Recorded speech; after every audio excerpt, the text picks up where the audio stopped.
صحابہ کے ایمان پر شک کرنا یہ منافقوں کی علامت ہے۔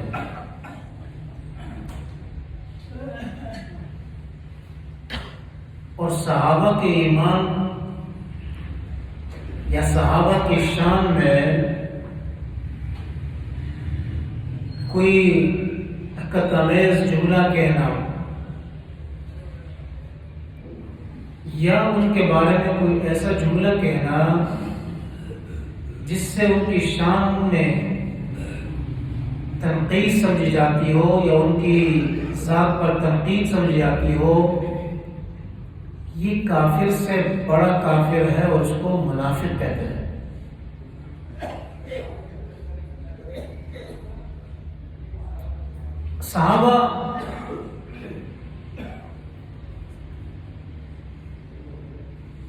صحابی کی تعریف ہی یہ کہ جو اللہ کے نبی پر ایمان لے کر آئے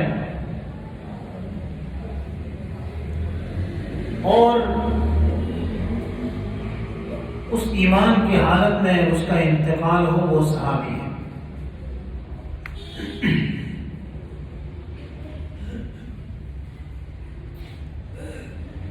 منافقوں کی عادت یہ تھی کہ وہ صحابہ کے بارے میں کہتے تھے کہ یہ بیوقوف ہے۔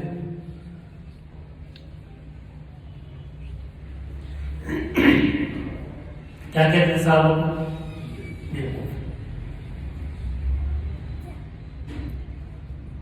اللہ نے اس چیز کی وضاحت فرمایا وَإِذَا قِيلَ لَهُمْ آمِنُوا كَمَا آمَنَ النَّاسُ قالوا ونؤمن كما آمن السفهاء ألا إنهم هم السفهاء ولكن لا يشعرون۔ جب ان سے کہا جاتا ہے ایمان لے کے آؤ کہ جس طرح صحابہ ایمان لے کے آئے، تو یہ کہتے ہیں کہ کیا ہم اس طرح ایمان لے کے آئے جس طرح بیوقوف ایمان لے کے آئے؟ الا انہم هم السفہاء۔ اللہ نے صحابہ کی طرف سے جواب دیا، گویا صحابہ کی دفاع کرنا ہی اللہ کی سنت ہے۔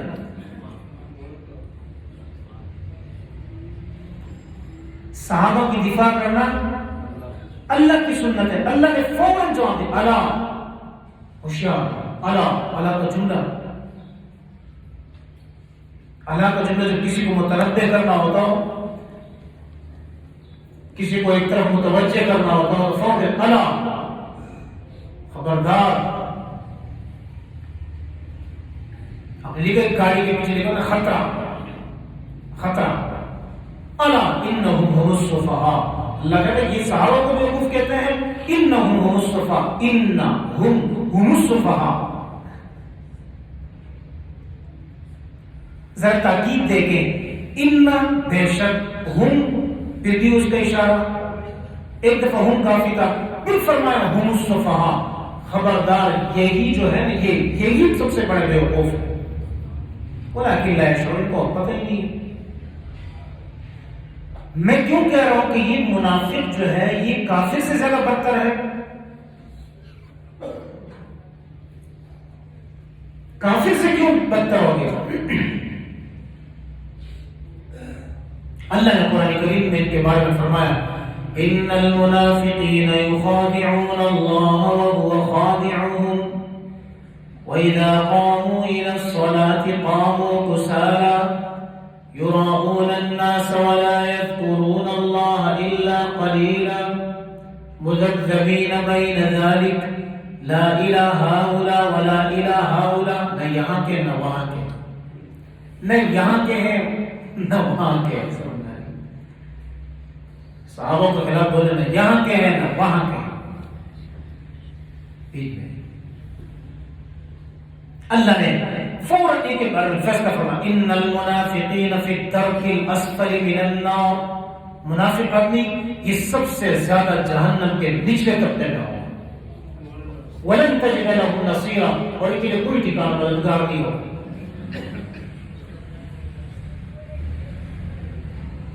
یہ ساری چیزیں میں کیوں اکٹھی کر رہا ہوں، یہ ساری چیزیں میں جمع کیوں کر رہا ہوں؟ اس کی سب سے اہم وجہ یہ ہے اس کے جمع کرنے کی، آج اس کو استعمال کرنے کا دن بھی آتا ہے. تو صحابہ کی دفاع میں ہو تو پھر ڈنڈی سامنے آ جاتی ہے، خود بخود آ جاتی ہے. حضور علیہ السلام یہ استعمال فرمایا کرتے تھے. میں نے کہا میں کبھی استعمال نہیں کروں گی، اللہ ایک میری عمر کوئی 50 سال ہوگی آج اس کو استعمال کر رہے تھے. اس کے بغیر کام نہیں چلتا، اس کے بغیر کام نہیں چلتا. تو اللہ نے جواب دیا،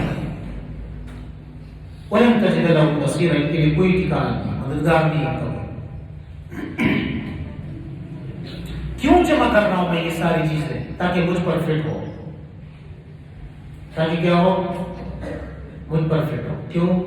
اس لیے کہ اگر میں علی کے شان میں توہین کروں گا تو مجھ سے بڑا کوئی منافق نہیں ہے. ٹھیک ہے؟ اگر میں حسن و حسین کے شان میں کوئی توہین کروں گا تو مجھ سے کوئی بڑا منافق نہیں ہے، بلکہ کافر کہوں گا. اگر میں حضرت عثمان کی شان میں توہین کروں گا مجھ سے کوئی بڑا منافق نہیں ہے. اگر میں عمر رضی اللہ عنہ کی شان میں کوئی کروں گا ایسی کوئی بات تو مجھ سے کوئی بڑا منافق نہیں ہے. اور ابو بکر جس کو حضور اپنے مصلی پر اپنی زندگی میں کھڑا کر دے، کیا حضور کے مصلی پر کھڑے ہونے والا شخص منافق ہو سکتا ہے؟ علی نے تو ہمیں صحابہ دیے ہیں، علی نے تو ہمیں صحابہ دیے ہیں. خود چوتھے نمبر پر آ کر بتا دیا نا کہ پہلا کون ہے، دوسرا کون ہے، تیسرا کون ہے، چوتھا کون ہے. سمجھا رہی بات؟ علی کی شہادت ہی اس بات کا اشارہ ہے. ابو بکر کا انتقال اس بات کے اشارہ کہ سب سے پہلے کون ہوئے؟ ابو بکر پہلے خلیفہ ہے. اللہ نے پہلے سے ہی فیصلہ کر دیا. پھر کون فوت ہوگا؟ عمر فوت ہوگا، دوسرے خلیفہ ہے. پھر کون فوت ہوگا؟ عثمان ہوگا، تیسرے خلیفہ ہے. پھر کون فوت ہوگا؟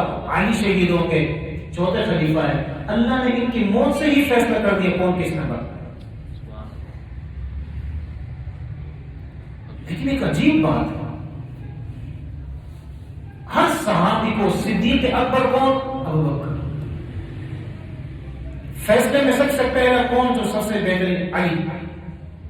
علی نے سوال ہی اٹھتا ہے ہمارے ذہن میں، ہم کہتے ہیں حیا میں سب سے پہلے عثمان ہے، تو پھر وہ ابو بکر کہاں گئے؟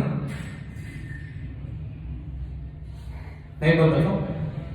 اللہ نے سارے صحابہ میں سارے صفات رکھے ہیں، کسی صحابی میں صفت حضور کی تعریف سے زیادہ ہو گیا، حضور کی تعریف سے زیادہ ہو گیا. کیوں؟ آپ صلی اللہ علیہ وسلم کا جو کیا نام ہے پاجامہ یہ اوپر ہو گیا، تو وہ اتنا اوپر. میں ایک دوست سے ایک روایت سن رہا تھا، اللہ عالم، میں نے وہ فرماتے، وہ کہہ رہے تھے کہ ان کا یہاں تک چلا گیا. مرد کے لیے یہ جو گھٹنا ہے یہ سطر عورت میں ہے. کیا ہے گھٹنا؟ سطر عورت میں ہے. ناف سے لے کر گھٹنے تک یہ سطر عورت ہے، یہ کوئی مرد نہیں دیکھ سکتا. اسی نوجوان یہ جو پینٹ شرٹ وغیرہ پہنتے ہیں نماز کے لیے، بڑے اچھے لڑکے ہیں، بہت اچھے جوان ہیں، بہت اچھے ہیں، تو یہ کوشش کرے کہ پینٹ شرٹ وغیرہ کوئی ایسی چیز پہنے کہ مطلب رکوع وغیرہ سجدے میں چلے جاتے ہیں نظر آ رہا ہے، اس میں احتیاط کریں. تو یہ سطر عورت ہے. حضور علیہ السلام تشریف فرمائے ہیں، ابو بکر آتے ہیں، عمر آتے ہیں، حضور اسی طرح بیٹھے ہوئے ہیں. جیسے عثمان آتے ہیں سمٹ کر بیٹھ جاتے ہیں، اپنے آپ کو ٹھیک کر لیتے ہیں. عرض کہنا کہ رسول میرے آنے سے آپ نے تبدیلی نہیں کی، عمر کے آنے سے آپ میں کوئی تبدیلی نہیں آئی، اس کی حیت پر بیٹھے رہے. عثمان آ گئے تو ہم نے تبدیلی آتی. کیوں؟ اللہ کے رسول نے تو پھر لقب دینا تھا. آپ نے فرمایا میں کیوں نہ اس سے حیا کروں جس سے فرشتے بھی حیا کرتے ہیں. کیوں نہ اس سے حیا کروں؟ یعنی ہر صحابی میں ہمیں ایک رنگ بتا دیا کہ اس صحابی میں حیا کا پہلو ہے. اگر حیا کی بات آتی ہے تو عثمان کی زندگی کو اپناؤ. ساتھی کون ہے؟ ابو بکر. حضور کا ساتھ دینے والا کون؟ ابو بکر صدیق رضی اللہ عنہ. ہر صحابی میں ایک پہلو ہے، لیکن علی کا پہلو تھوڑا سا مختلف ہے. علی کا پہلو مختلف ہے. 13 رجب ہو یا 12 رجب، 13 رجب کو پیدا ہونے والی شخصیت علی. کچھ لوگ کہتے ہیں کہ وہ خانہ کعبہ کے اندر پیدا ہوا ہے، خانہ کعبے میں پیدا ہوا ہے. ان کی والدہ فاطمہ رضی اللہ عنہا درد ذہن میں مبتلا ہوئی اور اللہ سے دعا کی تو اللہ نے خانہ کعبے کو چیر پاڑ دیا، اس کے اندر وہ چلی گئی، وہاں جا کے پیدائش ہوئی. یہ اہل تشریح کی کتابوں میں ہے اور ہمارے پاس اہل سنت کی کتاب ہے. اصل میں ایک روایت ہے حاکم کی مستدرک کتاب میں، حاکم مستدرک میں یہ روایت موجود ہے کہ حضور علیہ السلام کی یہ روایت ہے. حاکم نے مستدرک میں یہ روایت پیش کی ہے. وہ فرماتے ہیں کہ علی وہ شخصیت ہے جن کی پیدائش خانہ کعبے کے اندر ہوئی ہے، لیکن اس پر کافی سوالات اٹھتے ہیں کیونکہ علی رضی اللہ عنہ کی پیدائش کے بارے میں اس روایت پر وہ کہتے ہیں کہ اس پر کافی دلائل ہے، لیکن انہوں نے خود کوئی ایک دلیل بھی نہیں دی. جہاں بھی پیدا ہوئے ہم کیا علی کی پیدائش معنی اتنی رکھتی ہے، علی کا کردار معنی رکھتا ہے، پیدائش معنی نہیں رکھتی ہے، کردار معنی رکھتا ہے. فرماتے میں نے زندگی بھر کسی بت کو سجدہ نہیں کیا. کردار اپنا ہونا، کعبہ میں اپنے کو کر دیتا ہوں، کعبہ میں پیدا ہوں. تو اس پر اکثر کا اتفاق ہے کہ حکیم بن حزام رضی اللہ عنہ کی پیدائش خانہ کعبے کے اندر ہوئی ہے. حکیم بن حزام، اس پر سارا اتفاق ہے، لیکن حضرت علی کی پیدائش پر کافی اس میں سوالات ہیں. لیکن سوال یہ اٹھتا ہے کہ علی رضی اللہ عنہ کا جو کردار تھا، اس کردار کی اصل حقیقت سامنے ہونی چاہیے کہ اصل کردار ہے جو صحابی کا سامنے آیا.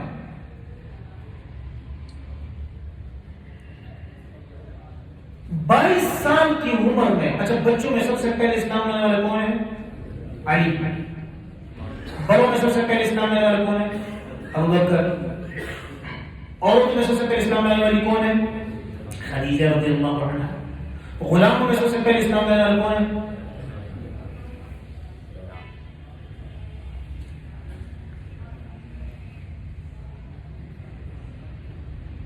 بلال. اس سے اندازہ لگائیں کہ ابتدا کسی چیز میں پہل کرنے سے اللہ کیا مقام دیتا ہے.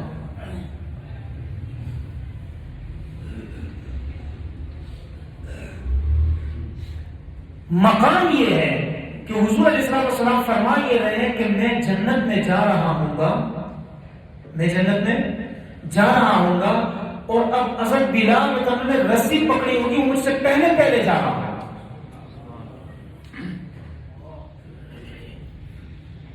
مقام پھر یہ اسلام کا یہ دیا جو کردار سامنے آیا. اب بلال کی پیدائش سے ہمارا کیا تذکرہ کہ کہاں پیدا ہوا، یہ ہمارے لیے معنی نہیں رکھتی ہے، لیکن کردار معنی رکھتا ہے. کیا فرمایا حضرت بلال کے بارے میں؟ آپ نے فرمایا سب لوگ جہاں دفن ہوئے ہیں وہاں سے اٹھیں گے. بلال دفن کہاں ہوئے ہیں، لیکن فرمایا کہ جب قیامت کا دن ہوگا اور لوگ اپنے قبروں سے اٹھیں گے تو بلال میرے پاؤں کی طرف سے اٹھیں گے. تو ہمارے نزدیک تو کردار معنی رکھتا ہے.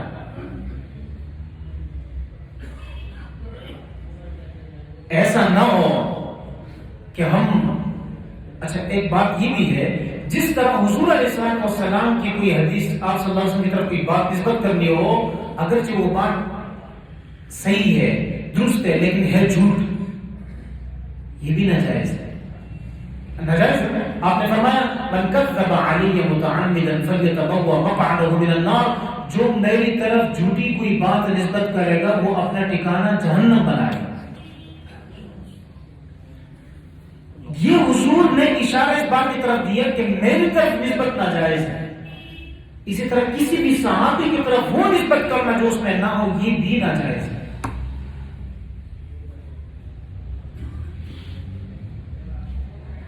میں عرض ہی کرتا کہ حضرت علی کا کردار سامنے ہے.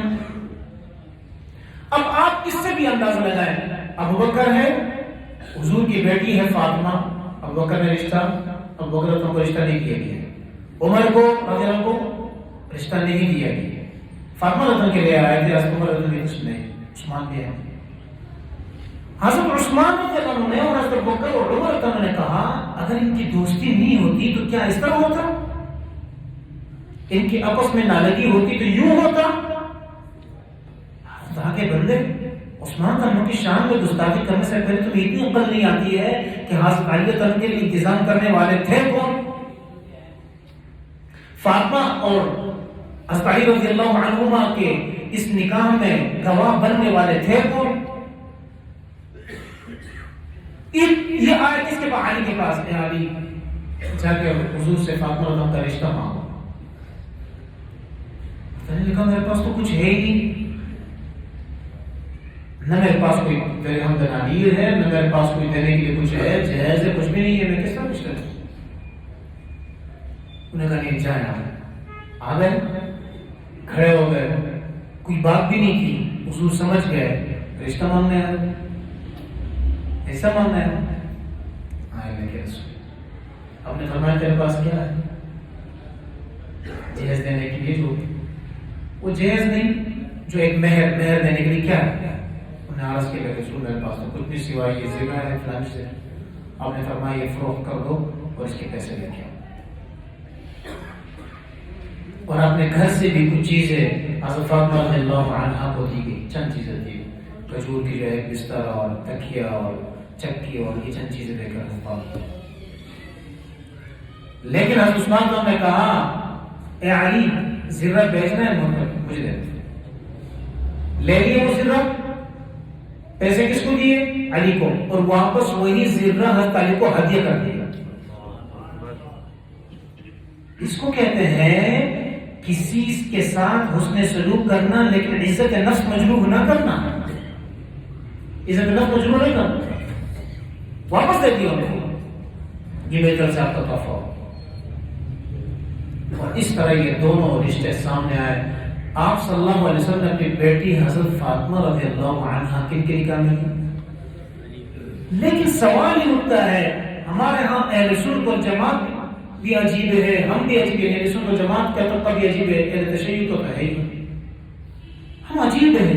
فاطمہ رضی اللہ عنہا کا تذکرہ ہوتا ہے، ام کلثوم کا تذکرہ نہیں ہوتا، رقیہ کا تذکرہ نہیں ہوتا، زینب کا تذکرہ نہیں ہوتا، کیوں اتنی بڑی بے انصافی ہے؟ اس نے کہ ان کی شادی کس سے ہوئی ہے؟ ایک صحابہ سے ہوئی، دوسرے جو ہے وہ حضرت عثمان رضی اللہ عنہ سے شادی ہوئی ہے، کوئی تذکرہ ہی نہیں کرتی، یہ بے انصافی ہے۔ حضور کی یہی بیٹیاں تھی، حضور کی 4 بیٹیاں تھی، یہ ماننا پڑے گا، یہ نہیں کہ کسی ایک اس کی محبت میں آ کر ہم جو ہے بس ایسا نہیں۔ ہاں جو خاندان چلا کس سے چلا؟ علی رضی اللہ عنہ سے چلا، حسن حسین جیسے شخصیات۔ تو میں عرض یہ کہتا کہ پھر کردار سامنے آیا، پھر ان کے اندر کیا چیز سامنے آ گئی؟ بہادری بھی بیچ میں آ گئی، سخاوت بھی بیچ میں آ گئی۔ اس کے حضور علیہ السلام نے تشریف فرما تھے اور آپ نے فرمایا احب من دنیاکم ثلاث، مجھے تمہاری دنیا کی 3 چیزیں بڑی پسند ہے، الصلاۃ نماز، النساء اور چاہے ماں کی صورت میں، بیٹی کی صورت میں، بیوی کی صورت میں، جس صورت میں، اور اس کا خیال رکھنا۔ وجعلت قرۃ عینی فی الصلاۃ، اور اللہ نے میری آنکھوں کی ٹھنڈک کس میں رکھی ہے؟ نماز میں رکھی ہے۔ یہ 3 چیزیں حضور نے فرمائی، تو پھر آپ نے فرمایا قم یا ابا بکر ماذا تحب من الدنیا، اے ابو بکر کھڑے ہو جا، تمہیں دنیا کی کون سی چیزیں پسند ہے؟ تو ابو بکر صدیق نے عرض کیا اللہ کے رسول مجھے 3 چیزیں پسند ہیں، الجلوس بین یدیک، آپ کے سامنے مجھے بیٹھنا پسند ہے، والنظر الیک، آپ کو دیکھنا پسند ہے، وانفاق مال علیک، اور اپنا سارا مال آپ پر خرچ کرنا مجھے بہت پسند ہے۔ دیکھ رہے صحابہ کی کردار میں جو چیز سامنے آ رہی ہے۔ پھر آپ نے فرمایا صدقت یا ابو بکر، اے ابو بکر آپ نے سچ کہا، بیٹھ جاؤ۔ پھر آپ نے فرمایا اے عمر آپ کھڑے ہو جائیں، آپ کو کیا پسند ہے؟ حضرت عمر نے عرض کیا کیا ہوں؟ اے اللہ کے رسول مجھے بھی 3 چیزیں بڑی پسند ہیں، الامر بالمعروف ولو کان سرا، اچھائی کا حکم دینا اگرچہ چپکے سے کیوں نہ ہو، والنہی عن المنکر ولو کان جہرا، اور برائی سے منع کرنا اگرچہ سب کے سامنے کیوں نہ ہو۔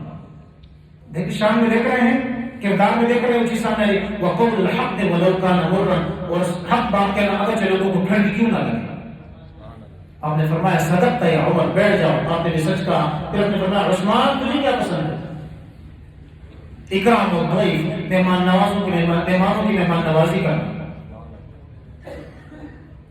اکرام الضیف، افشاء السلام، سلام پھیلانا، اطعام الطعام، کھانا کھلانا، الصلاۃ باللیل والناس نیام، جب رات کو سب سوئے ہو تو نماز پڑھنا۔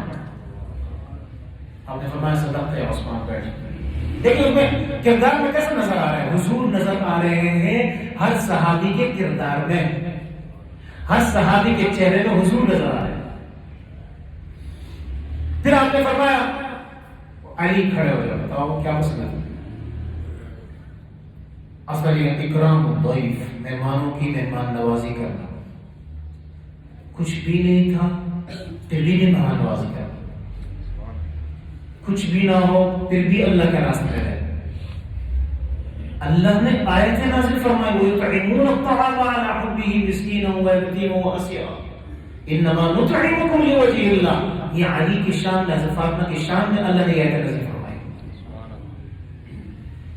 یہاں تو بہت کچھ ہوتا بھی ہے تو پھر پیٹ نہیں بھرتی۔ وہ ایک بھکاری، وہ کہہ رہے ہیں ایک بھکاری نے جو ہے وہ بھکاری تک کرتا ہے، وہ آیا 5 منزل میں بندہ تھا سیٹ صاحب، کہتے ادھر آ، بیچارہ نیچے اترا، کہتے اللہ کے نام پہ دے دے۔ اس نے کہا 5 منزل اوپر آ، اوپر کہتے معاف کر، معاف کر، نہیں بنتا یہ جہنم، اس کا تو کوئی علاج نہیں ہے۔ کیا فرمایا؟ اکرام الضیف، مہمانوں کی مہمان نوازی کرنا، الصوم بالصیف، سخت گرمیوں میں روزے رکھنا۔ یہ غزوہ خیبر کے موقع پر حضور کی دعا کی وجہ سے تھا، کیونکہ جو حضور علیہ السلام نے فرمایا کہ خیبر کل میں جھنڈا اس کو دوں گا جس کے ہاتھ پر اللہ خیبر کو فتح فرمائے گا۔ صحابہ پریشان تھے، سب حیران تھے کہ کون ہوگا، ہر چاہتا تھا کہ میں ہوں۔ آپ نے صبح ہوئی، سارے صحابہ یوں سر اٹھا کر اب مجھے کہیں گے، مجھے کہیں گے، مجھے کہیں گے۔ آپ نے فرمایا آئینہ علی، علی کہاں ہے؟ علی کہاں ہے؟ صحابہ نے کہا وہ تو بیمار ہے، اشوب چشم میں مبتلا ہے، آنکھیں ان کی جو ہے خراب ہو چکی ہے۔ آپ نے فرمایا علی کو بلاؤ۔ علی کو بلایا گیا، آپ نے اپنے لعاب الدہن ان کی آنکھوں میں ڈالا، اللہ نے اسی وقت شفا نصیب۔ یہاں آ کر کہنے والے تو کہہ جاتے ہیں کہ علی کی آنکھوں میں ڈالا اور شفا مل گئی، یہ علی کا مقام ہے، بڑا ہے، مانتے ہیں۔ لیکن ادھر آ جائے تو ابوبکر صدیق پر، ابوبکر صدیق کی ایڑی پر جب سام ڈستا ہے تو پھر اس وقت حضور علیہ السلام پر کیا ہوا؟ آنکھوں سے صرف آنسو نکلے، حضور کی نیند خراب نہ ہو، جگایا نہیں، سامنے ڈسا جگایا نہیں۔ جب آنسو گر پڑے حضور کے چہرے پر، حضور کی آنکھ کھلی، کیا ہوا ابوبکر، کیا ہوا تجھے؟ اللہ کے رسول ڈس پیا ہے۔ حضور نے فرمایا ڈستے رہتے ہیں یہ صاحب، فکر نہیں کریں۔ ابوبکر صدیق جیسی شخصیت تو سام تو ڈسیں گے نا، پیچھے سے آ کر سوراخوں سے آ کر وہ ڈسیں گے نا، فکر نہ کر۔ آپ نے اپنے لعاب اٹھایا، ان کی ایڑی پر لگایا، ایک کی آنکھوں پر لگا رہے ہیں، ایک کی ایڑی پر لگا رہے ہیں۔ اللہ تبارک و تعالی نے اسی وقت سارا زہر کا اثر ختم کر دیا۔ اکرام الضیف، مجھے مہمانوں کی مہمان نوازی بڑی پسند۔ تو کیا؟ تو جب صبح جھنڈا ان کے ہاتھ میں دیا، آپ نے سامنے دیکھا تو مرحب کھڑا، اور میں مرحب ہوں، مرحب، یہ معمولی آدمی نہیں تھا، مرحب بھی اپنے آپ کو کچھ کہتا تھا۔ تو حضرت علی جب جاتے تھے نا جنگ میں اور کسی کافر کا سامنا کرتے تھے تو یہ کہا کرتے انا الذی سمتنی امی حیدرا کلیث غابات کلیہ المنظرا، اور میں وہ ہوں جس کی ماں نے ان کا نام شیر رکھا ہے۔ اس کے ہم کہتے ہیں شیر خدا، اس کے ہم کہتے ہیں شیر رکھا ہے۔ کلیث غابات کلیہ المنظرا، یہ وہ شیر ہے جو کسی جھاڑی میں آ کر اچانک سامنے سے حملہ کرتا ہے، میں وہ شیر ہوں۔ اسی وقت مرحب کے ساتھ کیا کیا؟ اس نے فرمایا اکرام الضیف وصبر۔ اچھا وہ دعا اس وقت کی، پھر حضور نے جاتے جاتے فرمایا اے علی کیا کرو گے؟ لیکن میں حق کے لیے لڑتا رہوں گا جب تک جو ہے یہ نہ۔ حضور نے فرمایا علی تھوڑا ٹھہر جاؤ، اللہ آپ کے ذریعے سے ایک شخص کو مسلمان کر لے تمہارے لیے سرخ اونٹوں سے زیادہ بہتر ہے۔ یہ ہے ہمارے نبی کا دل، ہمارے نبی کی تربیت۔ روانہ ہوئے، جب روانہ ہوئے تو حضور نے کیا دعا دی؟ اے اللہ علی کو گرمیوں میں گرمی سے اور سردی میں سردی سے بچا دے. یہ دعا کا اثر تھا کہ پوری زندگی علی رضی اللہ عنہ گرمی میں بڑے موٹے کپڑے پہنتے. کوئی پوچھتے یار آپ کو گرمی نہیں لگتی ہے؟ کہنے لگے حضور کی دعا ہے مجھے گرمی نہیں لگتی ہے, مجھے گرمی نہیں لگتی ہے. یہ وہ دعا کا اثر تھا. اسی موقع پر اللہ نے پھر ابو ایوب انصاری رضی اللہ عنہ کو بھی دعا دی. تو کیا فرمایا؟ کیا کرنا؟ دشمن کو تلوار سے مارنا, سب گرمیوں میں روزے رکھنا, اکرام الضیف مہمانوں کی مہمان نوازی کرنا, اور صبر بالسیف, اور کیا کرنا؟ گرمی میں روزہ رکھنا, وضرب العدو بالسیف, اور دشمن کو تلوار سے مارنا. یہ اللہ نے کن کو؟ عمر کتنی ہے؟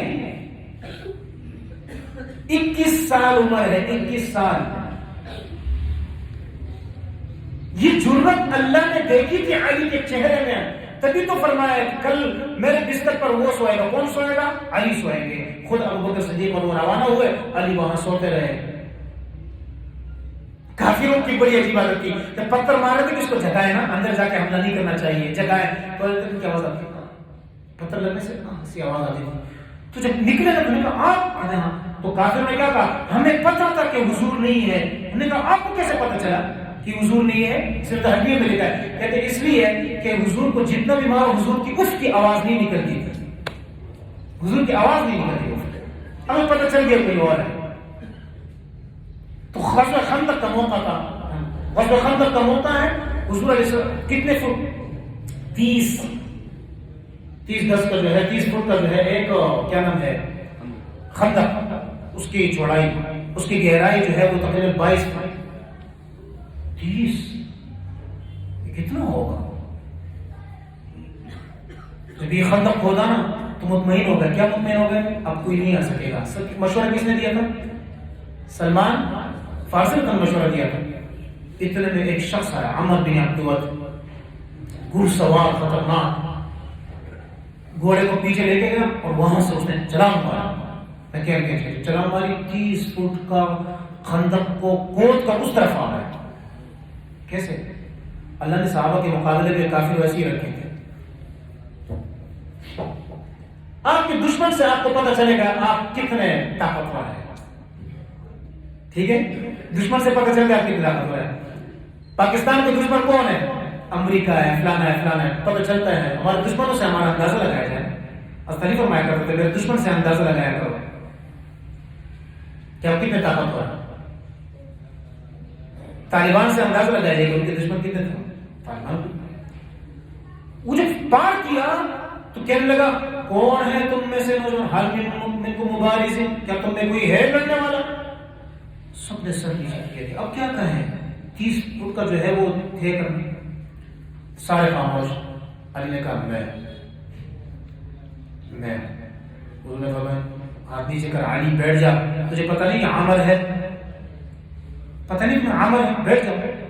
پھر اس نے کہا کہاں گئے تمہاری جنت, کہاں گئی تمہاری جنت اور جنت کے تذکرے, وہ حور عین اور بڑے بڑے تذکرے, وہ اٹھ جاؤ نا بھائی, کوئی ہے نہیں. پھر علی نے کہا میں. حضور نے فرمایا بیٹھ. نہیں علی, یہ عامر. تیسری مرتبہ جب کہا حضور نے فرمایا عامر ہے, تو اس نے کہا عامر ہو تو کیا ہوا, اللہ کے رسول مجھے حکم دے, میں حاضر. حضور نے فرمایا جاؤ. اس نے کہا عمر بن عبد الود, کون ہو تم؟ انہوں نے کہا میں علی. کہتے کون سا علی؟ علی بن ابی طالب. او بھتیجے, تم میرے بھتیجے ہو. سیرت حربیہ میں لکھا ہے میرے بھتیجے تم. اس طرح نہیں, میں اپنے بھتیجے سے نہیں لڑتا, میں تمہیں قتل نہیں کرنا چاہتا, اتنا مطمئن میں تمہیں قتل. تو اس نے کہا میں تو تمہیں قتل کرنا چاہتا ہوں.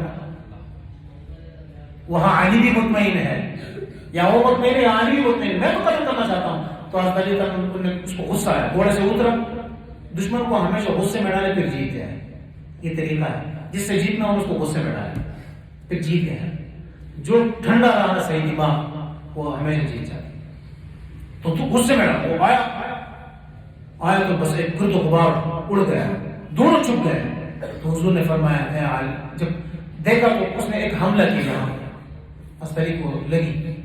تو حضور نے فرمایا اے اللہ تو علی کی مدد فرما, اے اللہ تو علی کی مدد فرما. جب یہ کہا دوبارہ جب وہ سامنے سے آیا تو ہسپتائی نے ایک ہی وار کیا. اس کے پاس کیا ہے, ڈال ہے. اس نے ڈال یوں سامنے سے کیا, ڈال کے 2 ٹکڑے ہو گئے. پھر اس کا زرہ سے جو وہ پہنا ہوا تھا اس کے 2 ٹکڑے، پورے جسم کے 2 ٹکڑے اس طرح کا. اور یہ شعر پڑھا انا الذی سمتنی ام حیدرا کلیف غابات کریہ منظر. یہ ہے علی. اور شہید کن کے ہاتھ ہوئے؟ ہمیشہ یہودیوں کے ہاتھ ہوئے. ہمارے شہادتوں سے پتہ چلتا ہے ہمارے دشمن کون ہے. سب صحابہ کا دشمن ایک ہی ہے. یہ الگ نہیں تھے، یہ ایک ہی دشمن تھے. عمر رضی اللہ عنہ کا بھی، عمر رضی اللہ عنہ کو قتل کرنے والا ابو لؤلؤ کیا نام ہے فیروز، اس کی قبر کہاں پر ہے؟ لوگ اس کی پوجا کرتے ہیں، وہ قبروں میں جا کے طواف کرتے ہیں اس کے. ہمارا دشمن ہمیں پتہ ہے، صحابہ کا دشمن ایک ہی تھا، ان کو لڑانے کی ضرورت نہیں. صحابہ اس میں ایک ہے. ہمیں سمجھنا ہوگا ہمارے نزدیک اہم چیز کیا ہے؟ کردار ہے. اور اللہ کے نبی نے اپنا کردار ہر صحابی میں کیا کیا ڈیولپ کیا تھا، اور ہر صحابی کے کیا اعمال سے پتہ چلتا تھا. اللہ ہمیں کردار والا بنا دے، گفتار والا نہیں. اللہ ہمیں صحابہ رضوان اللہ اجمعین میں سے علی جیسی شجاعت، حضرت ابوبکر صدیق جیسی صداقت، اور عمر جیسی عدالت، اور عثمان جیسی حیا ہم سب کو نصیب فرما دے.